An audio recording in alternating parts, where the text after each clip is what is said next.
But let's get to the big event that's still on everyone's mind. Trump's impeachment. No, I'm joking. I'm talking about last night's State of the Union address.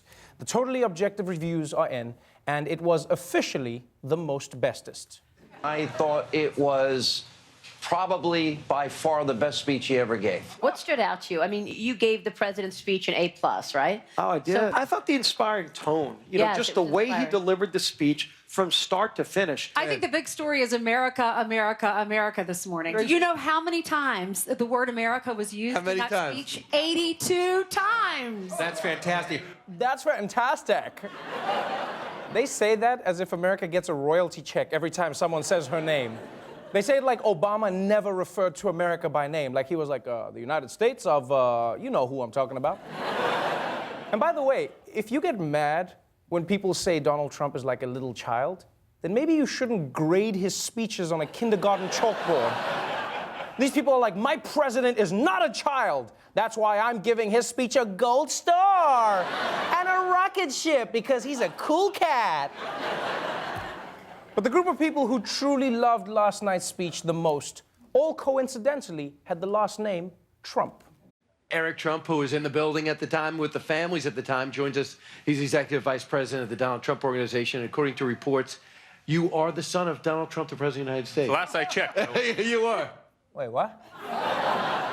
Did they just confirm with Eric Trump that the president is his dad?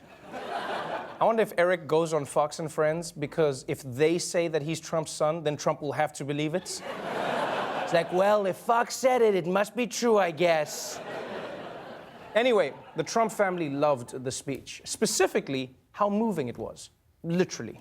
I was so proud of him last night. We must have, by the way, my legs got the greatest workout. We must have stood 100 times for applause. Yeah. I got a leg workout just standing up every 5 seconds because he hit every point. I think my hands are bruised as well from the amount of clapping we all did. Wow, his hands were sore from touching each other.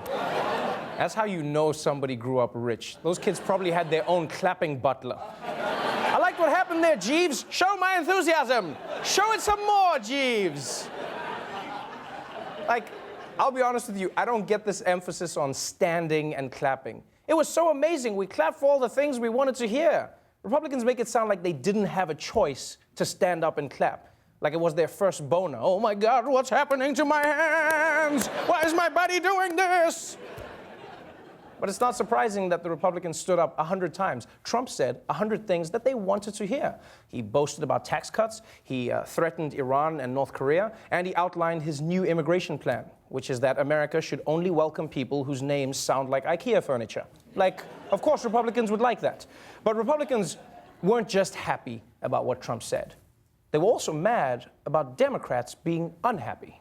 The Democrats show their true colors and sit there like they're next up to go in to see the orthodontist. The Democrats sitting on their hands, often looking like fools. They wouldn't stand for anything that would make the president look good. Well, Democrats refused to stand during a number of key topics of the president's address, including tax reform, the DACA deal, and even God. Ooh, the Democrats didn't stand for God. Those devil-worshipping dicks. Come on, man. Just because Trump says God in the middle of his sentence doesn't mean that sentence is now endorsed by God. It was like, God help me, I'm gonna grab that pussy. Praise the Lord, I think. And don't get me wrong, it is true that Democrats didn't love Trump's speech, and they weren't hiding it. I mean, just look at their faces. Look at that. Like, look over there, like, that's the face you make when you find out what's actually in a hot dog, you know?